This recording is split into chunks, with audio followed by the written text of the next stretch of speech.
We're going to start off with the same drill that we started off with yesterday. How to defend a straight punch, the Muay Thai style. Oh, that one. Yeah. I'm not punching that. Okay, when you guys partner up, please make sure that you're not actually throwing a punch with your fist, because you will probably hurt your hand really bad. Okay? When you throw a punch for the purposes of the drill, throw a punch like this, okay? With the palm.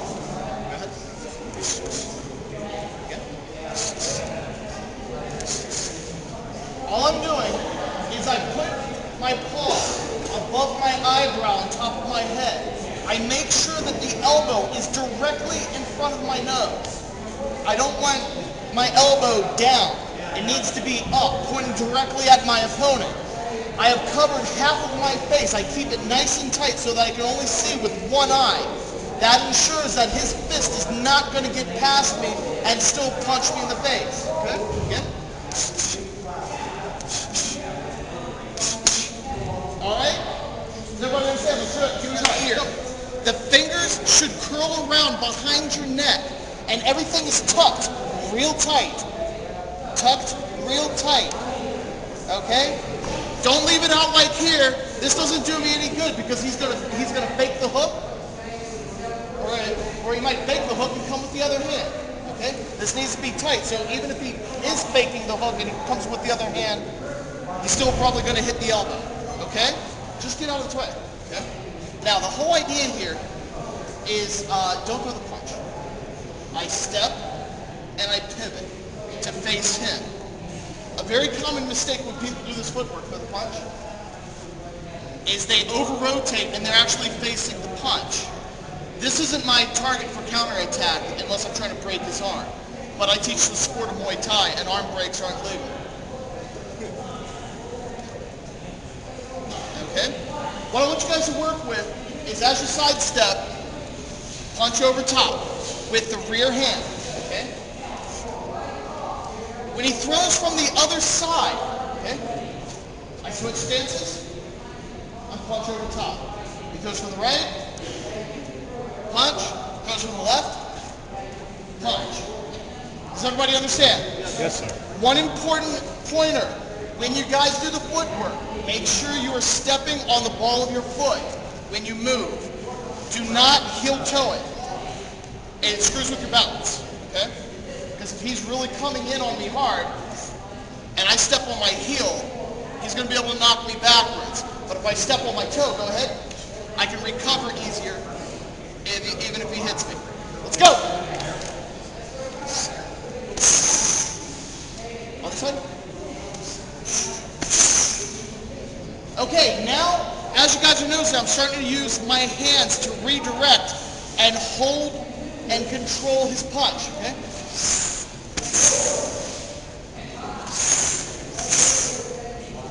Alright? That's to prevent him, I'm trying to slow him down from getting that guard back in time to deflect my kick, because I don't want to kick his elbow. Alright? It's really important that you remember, when you step, you have to pivot back. That's what loads up the leg that you're going to kick with. Yes, it's a little bit slow. I'm sorry, what's your question? Does it matter if the sniper is stepping in with his punch, or is it just strictly it doesn't matter one bit. Okay. Yeah, like if he charges in with his punch, charges in the right, same thing. It changes the range. At this point, I'm probably not going to kick. I'm going to knee. Okay. All right, let's go. And kick. We're doing this because we're trying to build a foundation for your footwork. However, in all honesty, when it's time to really fight, stop a second. When it's time to really fight, when he goes, it's just going to be step and kick. However, for you to have a really good step and kick, you have got to master being able to step, pivot, and then kick. Everybody understand? Yes, sir. All right, now we're going to move right along to Rick's favorite, kicking me in the knee. All right, we covered this last night. And because most of you do not have shin guards on, it's like three of you do. Me being one of them. Yeah, see, these guys know me. They come to class with shin guards in no matter what. All right, so we're going to do this lightly, but basically the whole point that I want you guys to understand is when you block, when somebody's kicking basically from your rib cage down, you want to block with your knee. Okay? I don't want to drop my hand or anything. Go ahead, throw that kick. Yeah. Felt good, right? Yeah. Use your knee. You'll hear a lot of times from, there's many Muay Thai instructors who will say, pardon me for phrasing it this way, that's a dick move, to block with your knee in training. You're only supposed to do that in a fight. It's like, well, how are you going to do it in a fight if you haven't practiced in training? Any contact that you guys are doing, you should be wearing shin guards, okay? So anyway, when you block with your knee, the important point is, I want you to throw a roll kick, okay? Don't worry, this is going to be the one where I do it wrong. Okay? If I raise my knee towards him, you see exactly what happened, and he didn't even really kick me. Really, this is your chance to kick me. Okay? All he does is knock me aside. Okay, you're going to want to dial back now. Okay, kick again. And I don't move, and knee beats shin every single time. So you got to get in the habit. Block with your knee. All right, what I want you guys to do is just real lightly for about a minute, just, just tap, tap, tap, tap. Okay, let's go. Keep everything nice and tight. The arm is on the same side. The elbows are tucked into the ribs, the shoulders up, punched up to protect the jaw, and the hands up to protect the face. Go ahead, rip the kick in here. Okay? Now, what I do with this other hand, okay, I want everybody to come over here. Quickly, quickly. A very common mistake I saw people making last night is when the kick came, they were reaching out over here like this. Okay, now you're not going to break your arm, now you're going to break your wrist. This other hand just comes down like this to me from the guard position. It meets the other glove. You don't put the gloves together, but one in front of the other. Okay? That's all you do. Because if you extend past here, you're going to jack up your wrist. Okay?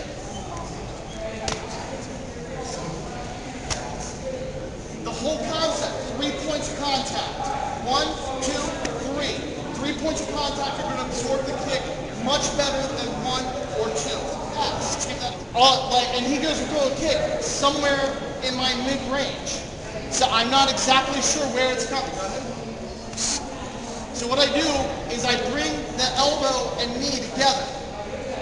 The importance of what you guys, when you bring the elbow and knee together, is the elbow should always be on the outside of the knee.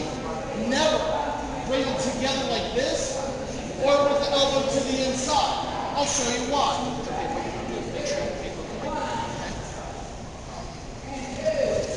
You can get better at that.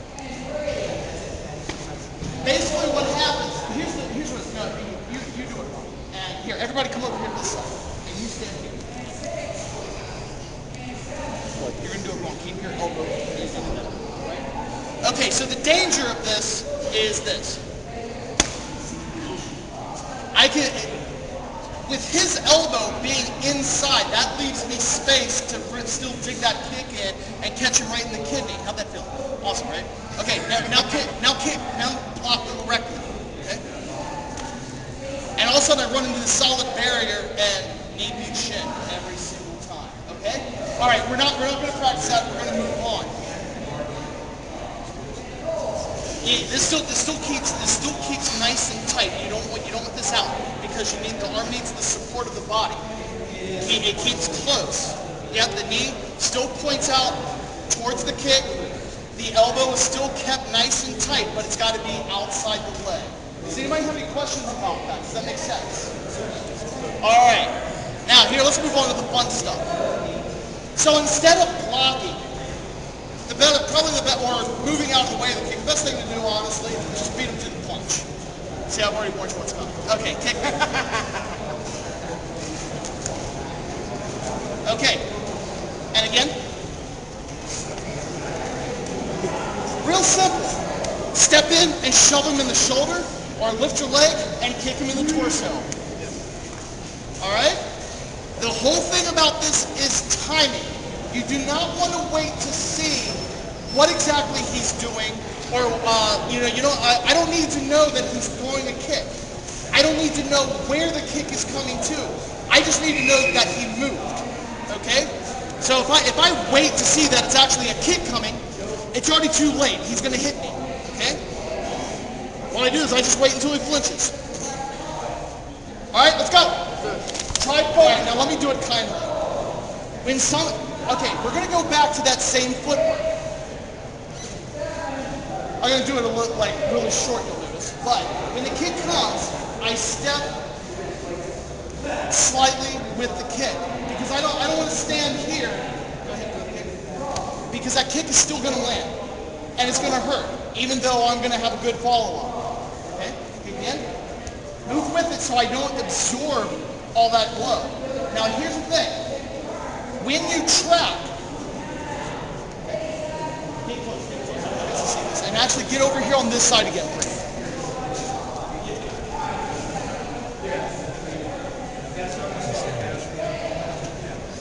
Can everybody see? All right. When he throws the kick, okay, so stay there. When I scoop it really tight. Who here has done some grappling? We've at least all been in Henzo's class about 5 times, right? Okay, because just about every time Henzo's here, we're like, I'm going to that one. Okay, is everybody familiar with the guillotine? This is essentially what you're doing to the ankle, is you're guillotining the ankle. The thumb is up, and you keep it really tight, and you actually lock back, just like you have somebody's neck. You pop the hips forward while your shoulders go back, which is going to put all kinds of insane pressure on that ankle, right? Okay. Hip again.